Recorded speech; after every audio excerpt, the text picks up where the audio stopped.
The first thing that comes into your mind if you hear the word Volvo is safety. And yes, Volvo has been leading in terms of safety for a very, very long time. What if I told you that on top of safety, Volvo also offers unparalleled luxury and design, just like what we have on this 2019 Volvo XC60. But this is not your kawaida Volvo XC60. This is the XC60 inscription D4. And today, I want to show you why you should actually save almost $1 million by buying this car instead of the GLC 220D. Let's get into this epic review on this epic episode on Conversations Kanisa.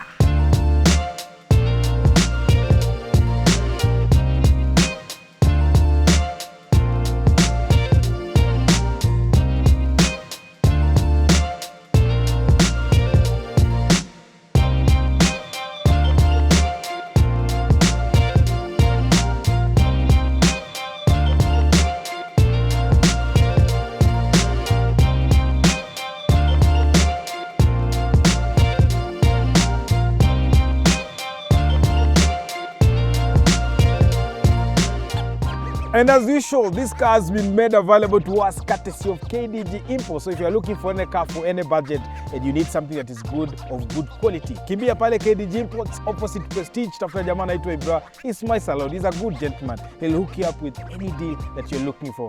And if you mention my name, you might get yourself a proper discount, upwards of 50,000 Kenya shillings. So let's get into this special review. And first, kabla uja subscribe, please. I don't know what you're waiting for. This is the point where I'll ask you to give us that subscription button, pop, and then put all the notifications on. Leave me a comment, leave me a like, because if you do all those three things, there are two things that are going to happen. One, so many people are going to watch this video and enjoy how good it is. And number two, you're going to hit our numbers, which is 200,000 K subscribers. So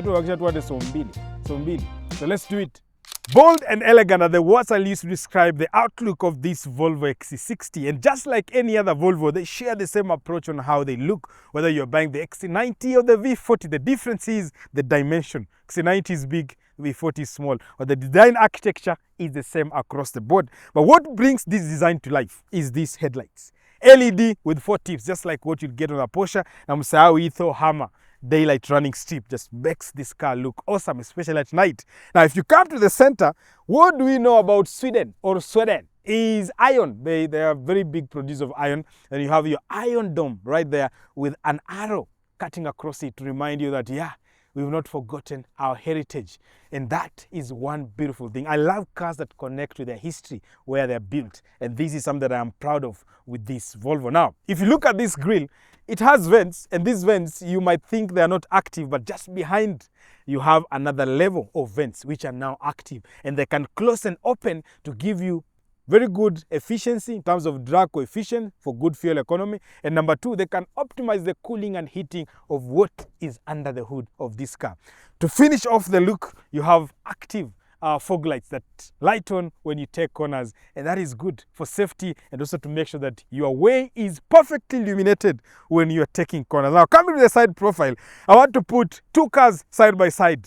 I'm taking the BMW X3 20D, I'm taking the GLC 220D, and I'm putting them side by side. And then I'm defining how this car looks. With this, you have very simple, easy, flowing design. Like, there are no aggressive lines apart from what you get underneath here, with a lot of chrome, again, just cutting across the entire two doors with an inscription bar to remind you that you're driving the most expensive, luxurious option on the Volvo XC60. And to confidently make this car drive better, because this being a luxury product from Volvo, of course, you expect a very good platform when it comes to how it drives. Yes, Bella, in terms of suspension, we have double wishbone for good handling.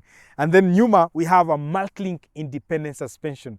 And that multi-link, I believe you're working with around 6 links on either side.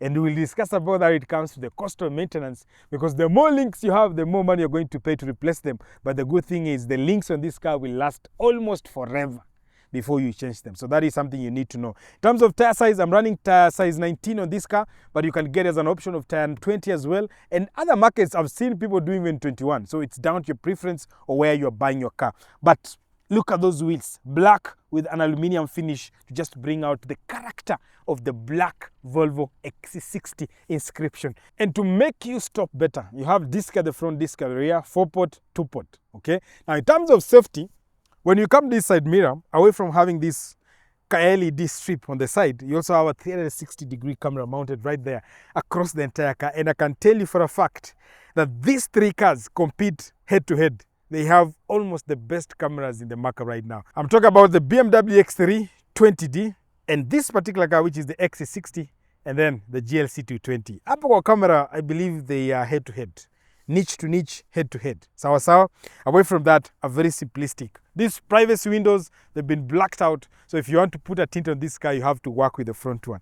Very beautiful. Now, come to the rear, because this is where now Volvo again shines. I don't know whether they have fake exhaust tips come Mercedes, but let me confirm. Yeah, you have a real one, and then you also have a real one. Hapo GLC wamekula nje. Mbaya si mbaya.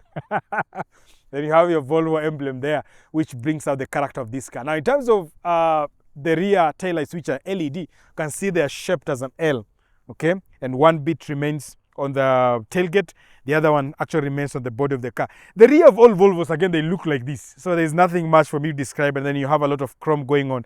But most importantly, you have the D4 badge to denote that this car is a diesel. And then you have the inscription, which is the trim that this car is, and then you have the AWD. Now, the AWD system on this car is more like a Haldex AWD system, meaning it prioritizes the front wheels. It only kicks in the rear when you need that torque or you need that power, or when it feels there is a bit of loss of traction and you need to engage the rear to get the power going. So it is not a full-time AWD system. Now let's talk about practicality. Of course, being an inscription, I expect to have an electric tailgate. Coming a manual, ningelia.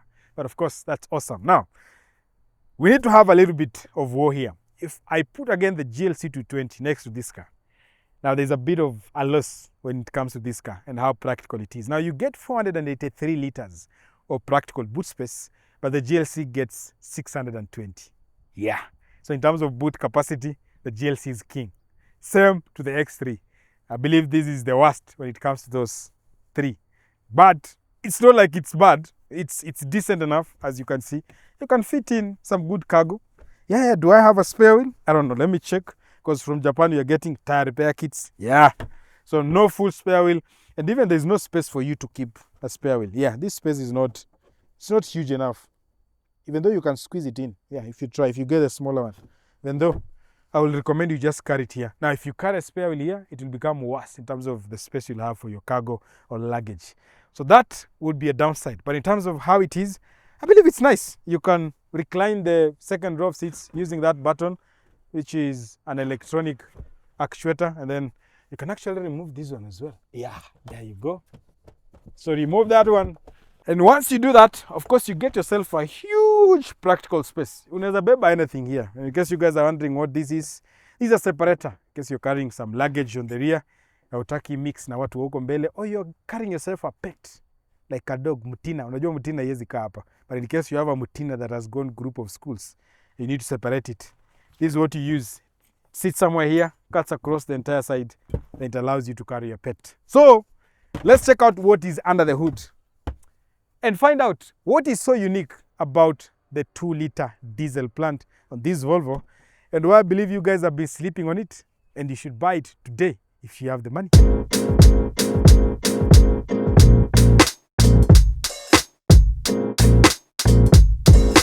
If you plan to buy yourself a Volvo XC60, right now the Volvo engines are quite simple, and I must say that it's refreshing to know that all these engines have been designed, developed, manufactured by Volvo. There is an assertion that because Volvo is being owned by Geely, that the Chinese have a hand in what is happening here. The answer is no. The only position they provide in what is happening here is the money. Away from that, Volvo has the full authority to design and work on these platforms themselves fully. In fact, majority of these engines have been developed in Sweden. Okay, right now they have advanced and shared with different plants across Asia and China, but most dominantly, if you buy this car, these engines have been developed in Sweden. Let's come back to these engines. Now, these are the Volvo engine architecture, VEA family of engines, meaning you're only getting a 2-liter diesel. On the other side, you're also getting a 2-liter petrol.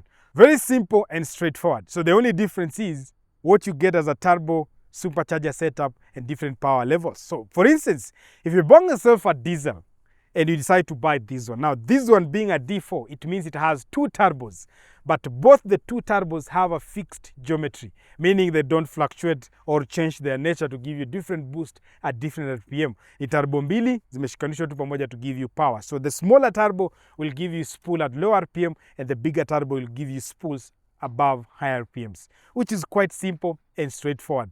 But if you choose to buy yourself the same Volvo with a D5 badge pale nyuma, you still get the same engine. Nothing has changed. But what you get, you still get 2 turbos. But one turbo is fixed geometry, and the other turbo, which is bigger, it's variable geometry. Hapo tuko sawa, and that's why you'll have more power on the D5 and less power on this one. Talking about power, this one is pushing 190 horses and 400 Newton meters of torque, which is decent to haul around this size of a car, okay? In terms of reliability, one thing that I'll tell you is Volvo picked their former modular engines they had before. There was a time we had very good Volvo engines, and then we went to Ford, and then we borrowed a lot of Ford shenanigans. And when we dumped Ford and we were bought by Geely, they came back to their own design. They actually made a manufacturing plant to start creating their own engines. And of course, you having had previous series of engines that worked and were quite reliable, it made sense for you to borrow from those ones. And that is what Volvo did. So they borrowed a lot from their modular engines they had before, both on the diesel and the petrol, and then they came up with this one that we have. So these are familiar engines. If you get those old school mechanics who know how to work on the older Volvos, they'll have an easy time working on these engines as well. And spare parts, especially when it comes to service parts, are readily available. The only thing you might miss out is the major parts like, brake pads, ninis of zingine major. But the good thing is, you can actually ship this thing to here through us in case you need one of those. And the other thing that you need to pay attention to is there's a lot of counterfeit products running around, especially on Volvos. So don't become a victim of buying one, because this car is quite safe and they need you to give it the right set of products for it to keep on being safe and serve you conveniently every day. Now, paired to this engine is an 8-speed ICE transmission. Volvo has been using ICE transmissions for the longest that I can remember. So we just moved from the 6-speed to a now 8-speed. It still has the same characteristics. It's still the same transmission. But the good thing is it shares the same transmission with Lexus RX 350. So at least you'll be proud that you're driving the same transmission that is on a Toyota or a Lexus. Now, there's another complaint that we've had mostly on Ford-driven Volvo engines around plastics and those flanges breaking up over time. The good thing is, and I can see it clearly before me, is Volvo did a redesign. Right now we are having pipes that are better in terms of quality, and they are even written on Volvo, which is good. So you do not have those weak plastics that used to break and they'll cause you to grenade your engine after it overheated. Right now you have very good quality plastics running around, which is good, okay? Now the only thing I need to do is look at the interior of this car, see if it matches up to what we have under the hood, and decide whether it actually offers a better value proposition in comparison to buying yourself a GLC on an X320D. So tuangalie interior.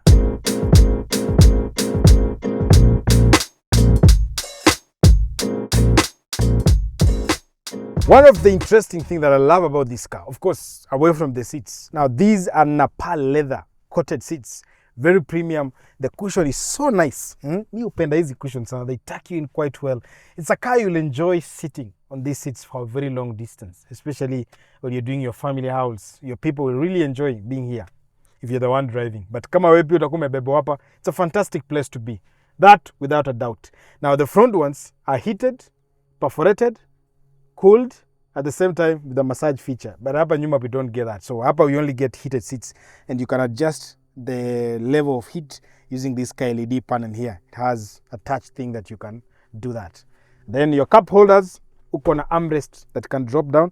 Then your cup holders are located right here where you can put. And then you have others on the door bin for bottles. Then you can put your phone here in case you have one, and you're enjoying your, which is good. And because this is a Swedish product, of course, you have another hole here, which they use. You can extend the storage to have a long luggage inside the cabin. They do the skiing, but because we're in Africa, and Africa is our business, I'm going to dedicate this to my brothers, the Luyas and the Kisis. Wabebe miwa kutoka Keroka, miwa mingi sana zitapita paka huko, and then they can come to Nairobi and brag to us how they have very good sugar canes. Sawa sawa? Yeah. I'm talking about miwa ya ukweli. Sio hiyo unafikiria. Acha hiyo bwana. Okay? Now, we're done with that. Let me put my cup holders back. And then, of course, these are proper safe car.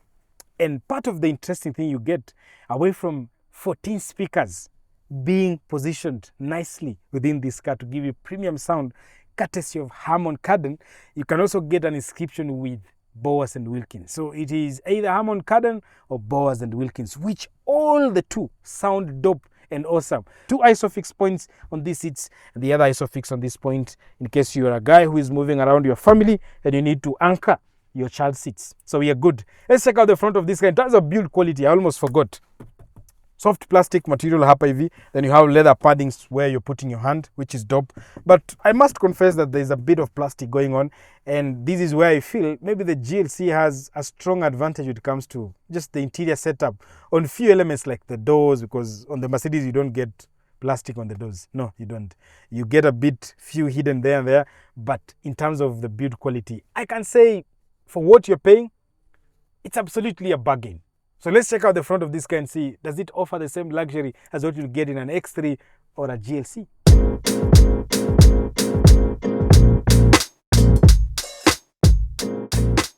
So one thing I'll give to the XC60, this one being the inscription, ni how huge the panel sunroof is. Hapo kidogo the GLC players games, but the X3 and this car will give you a full panel that it can also accommodate the guy sitting at the rear seat, and they can feel they are part of that panoramic sunroof. Yeah, that is one thing. Number two, of course, being an inscription, they have to remind that you paid premium. So on the seats, you actually have a badge written inscription. Then you have your Swedish badge here as well to remind you that these are proper Scandinavian products, which is good. In terms of premiumness, you also get a wood finish, which is real. This is real wood finish, not fake. So these are proper wood finish. Even though I must confess that you have soft plastic going on, this is where I believe the GLC now starts shining, because now it has a better package. It comes to what you get here, and the doors as well. You get soft plastic with leather paddings where your arm rests, and even that position where your arm is. So that we can give them. Okay. Now coming back to the infotainment, I love this 10-inch design of infotainment, which is touch, and everything is controlled here. The only thing you don't control here are the volumes. But your massage seats, you have to flicker that button, and then it has to come. Let me see if I can get it. Yes. Now let's bring our attention back to this infotainment screen. This is being powered by an Intel chip, hapo nyuma, Google, courtesy of Google, which is quite easy. They've done a bit of improvements on how easy and smooth it is to operate it. And you get very awesome tech here. Of course, we get all the safety features. Lane keeping assist, park assist, cross traffic alert. You also have your heads-up display. Like in terms of safety, I'll allow Fabian to run a list of all those safety features you get on this car, because there are many, and Volvo did not spare anything to give you the full safety package. However, there are a few interesting things about this. One of them being this car is Apple CarPlay, Android Auto enabled, but you access that via cable. So you have to plug in a cable here. Then you have your CD portion where you can slot in your CDs. So it's positioned right here under this storage compartment, which has a small storage compartment. The reason why it's small, because you have 4-zone climate, so you can actually control your air cooled, heated huku nyuma. Remember, it's a 4-zone, so that guy gets to be cool or hot. This guy gets his own climate, which is good. Now coming back to these massage seats, I've told you this is proper, so you can actually turn your massage seats on. You can adjust a lot of things, like how your side bolsters are. You can make them tighter, bigger. Very good. You can bring in your lumbar, and then you can also extend the lap support, which is very dope. That is part of what I love about this car. Away from that, of course, these flaps, easy, traditional, what you get on any Volvo. And when we move back to the steering wheel, of course, this is tilt telescopic. The only bad thing is, unlike the GLC, this is mechanical. So you have a huge lever here, which you have to pull to do that. Then you have your digital instrument cluster with your tachometer and your speedometer displayed, and all the other displays that you need.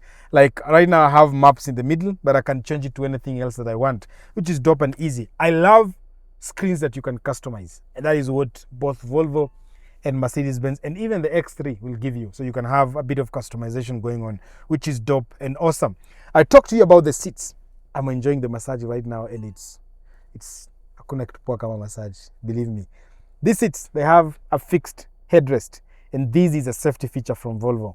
I did a proper explanation on this on the review of the V60. If you haven't watched, the link will be put right here. Go watch it and understand why we have a fixed head restraint. It's actually a safety thing, which is interesting and dope. And the only thing we need to do now, away from being fascinated about how this interior has been set together, is drive this car and see, does it drive as good as Volvo says? And is it as punchy? What is the fuel economy numbers? Let's do that.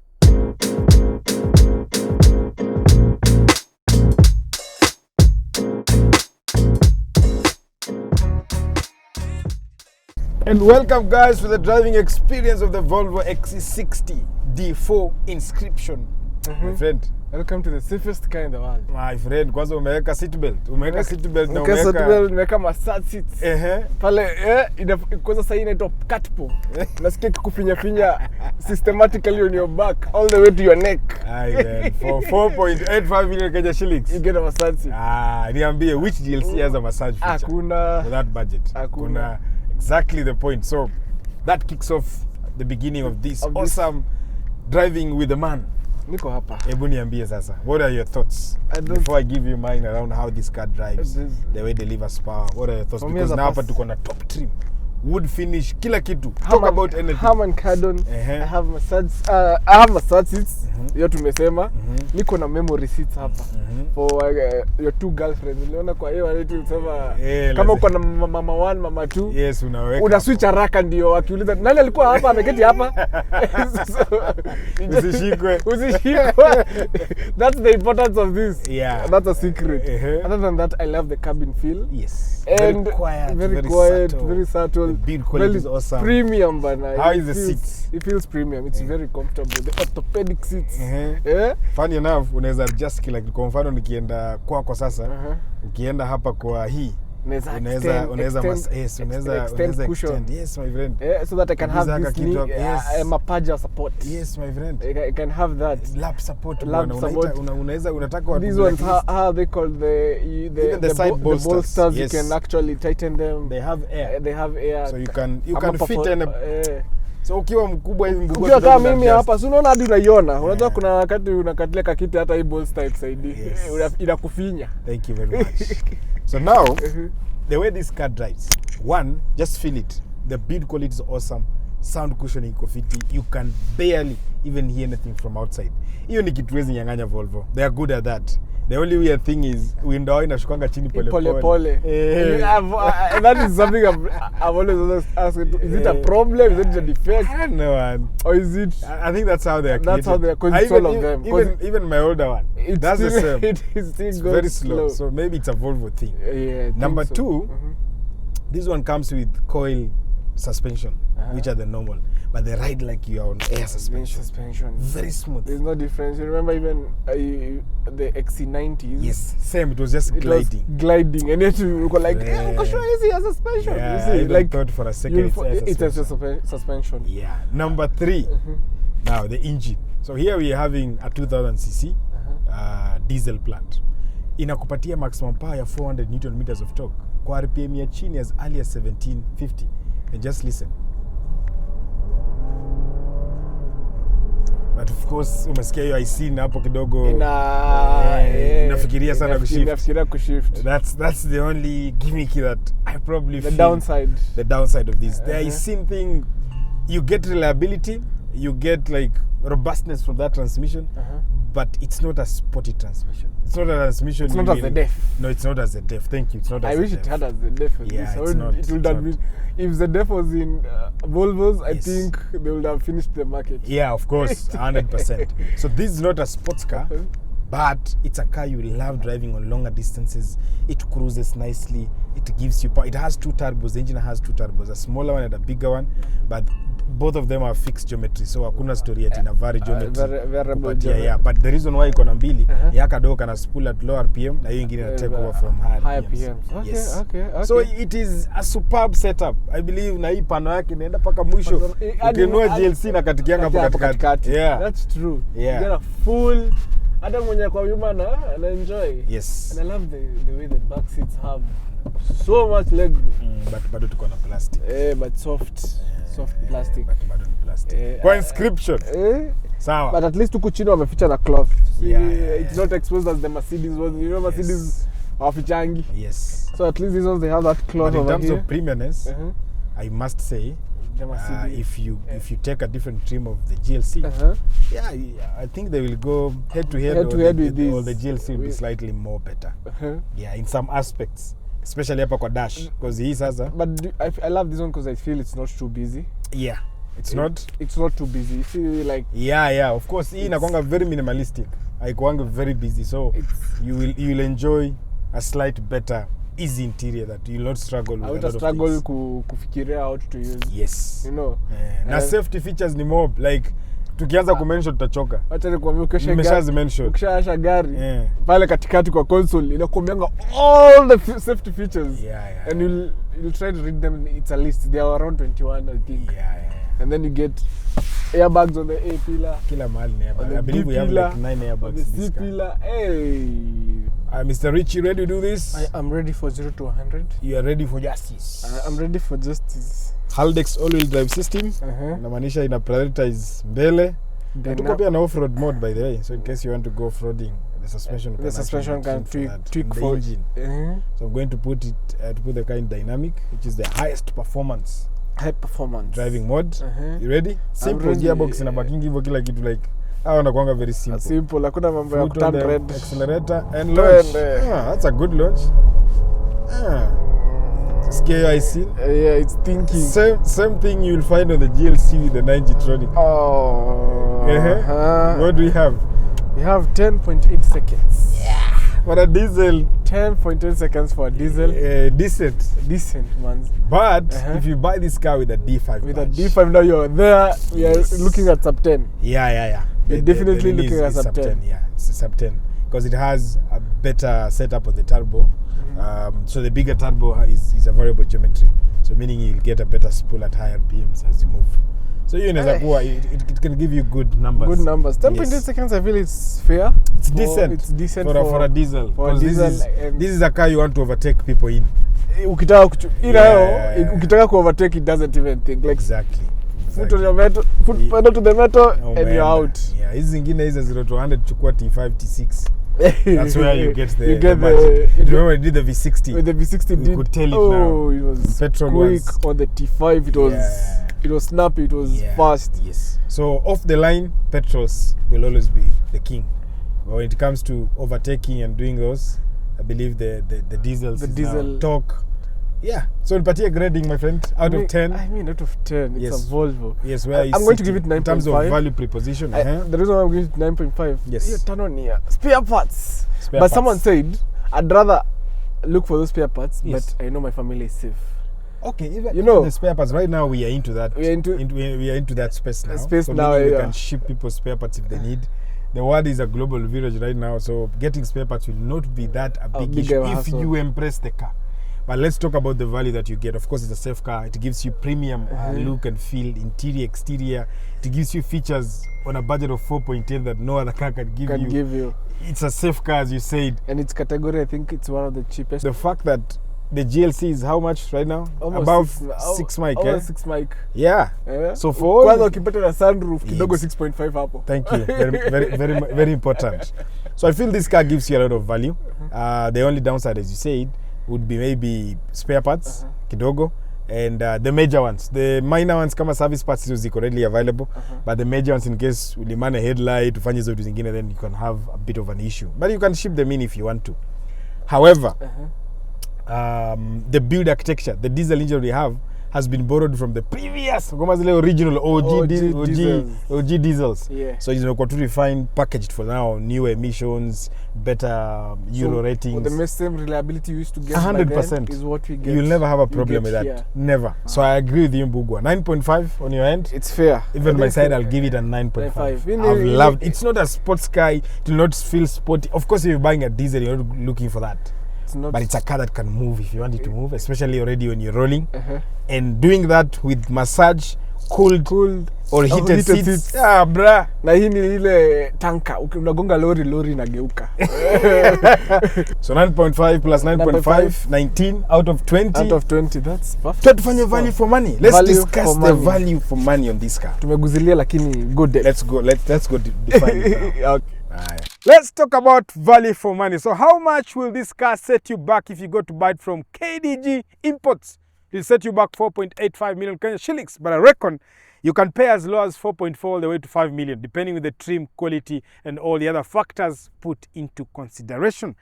Taking the GLC on that side, how much will you buy a GLC to 20D, the basic trim? About 5.6 million Kenya shillings, maybe all the way to 6.3, if you're not careful. Kuna wagongaji kwa hii market. If you pull the X3 20D, if you go for the M Sport, or let's work with the basic, again, you'll be spending upwards of 5.5 million Kenya shillings on an X3 20D. Which brings me back to this car. Now, why or what do you think that this car doesn't have that those two cars have? Does it have good fuel economy that matches the two? Yes. Does it have a luxury package that is parallel to what you get on a GLC, or even in some instances more or better? Yes, it does. Like for instance, massage seats are standard on any inscription. When you onyesha GLC kuna massage seats on the basic trim. If you go up the trim, it will be more expensive. So, and massage is still an option that you need to hope that the person who bought that car in Japan or UK had it as an option that you get it. But hapa, if you're buying the Volvo XC60 inscription, massage seats are standard.